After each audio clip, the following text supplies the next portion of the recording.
Amici bellini, voi dovete perdonare il video extra, spero che insomma ve lo guardiate comunque a prescindere, guardiate, mi pare che si dice, come l'ardiare, guardiate i ladri, perché esplode il mercato, ci sono amichevoli ma intanto il mercato esplode, cominciamo. È un martedì pazzesco, rumori incredibili, rumori. Allora, amici belli, benvenuto Mario05 Tix Tex Sense. Vabbè, questo è un bot, può essere vero, non è vero. Benvenuto Mario, benvenuti a tutti i nuovi iscritti. Mi raccomando, iscrivetevi al canale perché ce la possiamo anche fare ad arrivare a 10.000, è una cosa straordinaria. 10.000, il numero ritirato dal Napoli. Ma dobbiamo assolutamente accennare a questi rumors di mercato. Come vedete, io sono appena sveglio a New York, mi sono svegliato prestissimo, volevo organizzarmi per la partita che tra poco ci vediamo live insieme.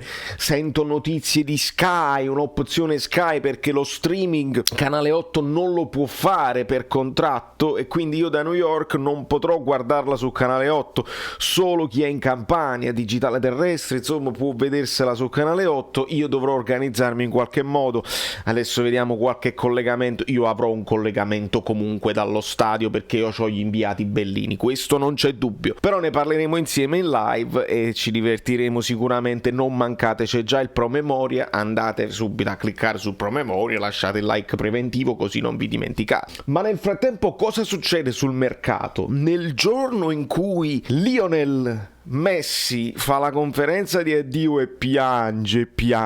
Io sta cosa la devo dire, ragazzi, abbiamo fatto di tutto, volevo rimanere il Barcellona, però purtroppo. Allora, un attimo solo, perché io non mi trovo quando vedo lacrime di coccodrillo, eccetera eccetera. Qualcuno mi dice no, ma quelli stanno talmente sopra con il tetto del salary cap che praticamente anche a zero non avrebbero potuto tesserarlo.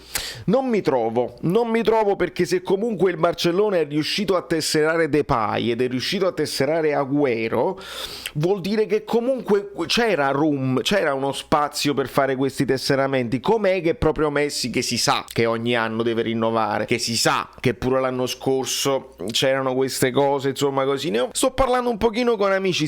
Secondo me ad un contratto umano, cioè quando parlo di umano dico non ne prendi 70, non ne prendi 50, i 35 che ti offre il Paris Saint-Germain te li prendi, perché te li prendi, ma un Messi che tu dici ma no, il Barcellona, voi mi avete cambiato la vita, avete creduto in me quando nessuno ci ma perché 8 milioni non andavano bene, 7, 8, 10 milioni secondo me con 7 milioni si poteva fare. Però voi se avete commenti più precisi, ma di fonti però, di calcio, roba di calcio e finanza, non di me l'ha detto l'amico su Facebook che lui pure a zero non poteva firmare perché così, perché non mi sovviene, non mi convince tantissimo. E secondo me la questione degli altri tesseramenti dovrebbe essere chi le secondo me il papà, che ne sto parlando con l'amico Salvatore Pengue, con l'amico Guido Gentile, ne sto parlando un pochino con tutti secondo me il papà si era organizzato con Antonio Moschella sicuramente dalla Spagna, che chi ne sa meglio di lui, si erano già organizzati ma già da un annetto,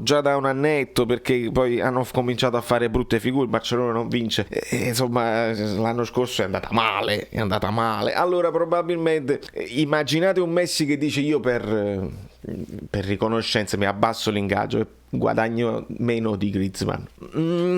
Non funziona. Questo potrebbe poi pensare a noi un Insigne che dice mi abbasso l'ingaggio, guadagno meno di Lobotka. È difficile, è complicata. Ma i rumor di mercato che poi coinvolgono tutte queste squadre che sono indebitatissime, perché rendiamoci conto che tutto deve partire dal concetto di Superlega, dove tutte queste squadre indebitate slittare, volevano risolvere così. Dato che tutto è slittato e se ne parlerà probabilmente tra un anno o due, non lo sappiamo ancora, ma ci riproveranno perché non possono resistere così, o si fanno saccheggiare dalle inglesi, perché io vi devo dare una notizia, farò anche io un video in lacrime, il Paris Saint-Germain mi ha offerto mi ha fatto un'offerta che non posso rifiutare, questo canale diventerà a breve Paris Café Paris 1900, non so nemmeno quando sono nati, 1900, il Caffè Paris del 1900. Bonjour a todo a tu l'ami belle joli, capite, cioè un petit pois, e io praticamente divento lo youtuber del Paris Saint-Germain perché mi hanno fatto l'offerta. Ho fatto di tutto per rimanere lo youtuber napoletano, non posso, devo andare a Paris Saint-Germain o vado a fare Coffee Tottenham, perché si parla che il Tottenham adesso sta offrendo una cifra importante, tipo 60 milioni 70 milioni per Lautaro. Vi renderete conto che il Tottenham a questo punto fa sul serio, e non si sa se effettivamente per vendere Kane, che però intanto è tornato agli allenamenti perché Manchester City non si fa più, allora no, io mi alleno, non c'è problema. Allora di cosa stiamo parlando? Il Manchester City che spende 100 milioni di sterline per Grealish, il Chelsea che si può pigliare Lukaku, tutti che si muovono alla grande così. Allora vuol dire che gli inglesi non hanno il problema economico, quindi si possono anche togliere dalla Superlega all'inizio, poi dopo ci rientreranno, perché ci rientreranno. Il Paris Saint-Germain, che non faceva parte, non ha il problema economico, possono fare come il Bayern di Monaco. Quelli che hanno dei problemi sono Real Madrid, che a qualche giocatore ci deve rinunciare, per esempio non può rinnovare Ramos, eccetera eccetera. Quelli che hanno i problemi sono il Barcellona, che a quanto pare non si può così. Quelli che hanno problemi sono Inter.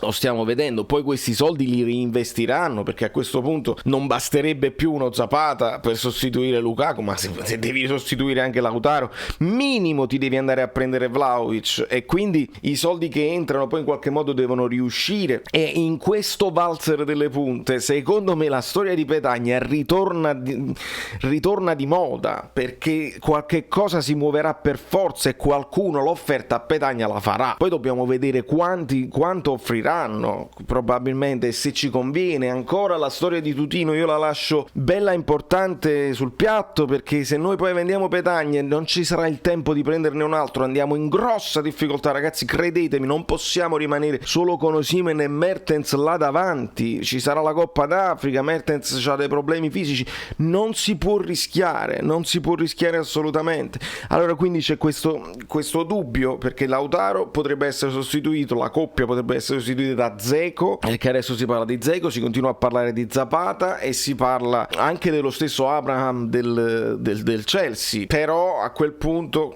rientra il problema che se la Roma perde Dzeko potrebbe fare un'offerta per Belotti, potrebbe, quindi di nuovo il fatto del Torino che potrebbe prendersi Petagna, ma Petagna potrebbe anche andare in orbita fiorentina se effettivamente perdono Vlahovic. Lo stesso Petagna potrebbe direttamente andare all'Inter, perché a questo punto, se stanno in così gravi difficoltà, tutto può essere, un ridimensionamento è possibile a livello generale. Nel frattempo sento notizie di offerte per Danilo della Juve, il Milan sta in difficoltà perché così. Allora tutte queste squadre super indebitatissime stanno avendo il contraccolpo della mancata formazione della Superlega, dove loro pensano vabbè, qui poi arrivano i soldi di JP Morgan e ci rilassiamo e invece no, bisogna aspettare un altro poco, non verranno puniti dalla UEFA, perché poi lo sappiamo che gli interessi sono tanti, ma il mercato potrebbe esplodere se decidono le inglesi e se decide il Paris Saint-Germain. Notizia che purtroppo noi dobbiamo dare, e pare che si siano interessati a Koulibaly. Ovviamente Ramadani, si parla di questo contatto con Ramadani, con l'agente di Koulibaly. Ramadani non è solo l'agente di Koulibaly, potrebbero star parlando di qualsiasi cosa, però se il Paris Saint-Germain doveva aver speso quello che ha speso ed aver preso Messi, e comunque c'hanno Hakimi e Donnarumma e Ramos, e c'hanno già in roster Neymar, Mbappé, e Icardi in riserva, e Di Maria, e Aroso mettono Marquinhos e Verratti e Paredes, e mamma mia, e dove vogliamo arrivare? E comunque avete perso con il Lille l'anno scorso e anche quest'anno a inizio. Queste sono le cose belle poi del calcio, che le superpotenze Davide contro Golia, che poi comunque cadono, perché alla fine 11 contro 11 la palla rotola vola male, questa è la cosa bella. Però sul discorso Koulibaly, se abbiamo sempre detto che Koulibaly non è che se ne vuole andare, non è che punta i piedi per andarsene, non sta in quella fase dell'età dove tu dici alla Cavani io adesso lo devo fare perché posso diventare il migliore al mondo, devo accettare questa offerta, devo andare dove posso vincere di più. Koulibaly non ha mai fatto questo discorso qua, 30 anni, 31, insomma stiamo al momento dell'apice della carriera, può continuare per altri probabilmente 4-5 anni ad altissimi livelli, va benissimo. Io credo che lui non abbia mai puntato e pure rimanere, però quando ti chiama quando ci sono i rumor, vabbè, una squadra inglese che ti chiama, tu pensi di fare la tua carriera, vabbè, ma quando ti chiama una squadra che ha quei campioni in rosa, secondo me Koulibaly un pochino ci pensa, un pochino ci deve pensare, e non vorrei ricreare la situazione Allan dopo l'offerta, perché ricordate la situazione dopo quell'offerta che poi non fu accettata, insomma bisogna capire che tipo di offerta fu, eccetera eccetera, perché uccellini mi dicono che fu il rapporto tra il Paris Saint-Germain e ADL che non era ideale, quindi secondo me si imputerebbe ADL se l'offerta arriva dal Paris Saint-Germain, comunque si creerebbero delle frizioni e poi le frizioni diventano interne, perché se uno ha già l'accordo e ADL dice no, tu rimani qua, non fa niente, rifiuto tutto, potrebbe essere una cosa pericolosa, perché immaginate Koulibaly che bello e buono dice al posto di Politano io se la passo a destra trovo Di Maria, e chi è per esempio al posto di Petagna in panchina mi giro e c'è Icardi, e Insigne Azghil e Neymar, mamma mia, Osimhen che sta imparando lo stoppo di petto, il controllo che è fortissimo, però sta imparando il controllo col destro, il tiro col sinistro, no là c'è Mbappé, sì. A fianco a me no, Ramos, non c'è Rachmani, no, se non è Ramos è Marquinhos, non è Manolas, perché Luperto se n'è andato, c'è terzino sinistro, insomma ragazzi un pensiero senza considerare Messi, cioè ci sono giocatori che si muovono apposta per poter stare nello spogliatoio con Messi, lo stesso Agüero dice che praticamente è stato convinto, sì vado al Barcellona almeno sto un po' con Messi, e adesso è rimasto senza niente. Insomma il pericolo serio che Koulibaly ce lo ritroviamo un po' distratto ci sta, ed è grave ed è pericoloso. Contemporaneamente noi dovremmo essere bravi a sfruttare questo momento di difficoltà che stanno affrontando tutte le squadre, anche soprattutto quelle italiane, quelle spagnole, vabbè non ci riguarda, ma dalla Spagna arriva questo interessamento per il terzino che non so nemmeno come dire, aspettate perché ve lo dico bene,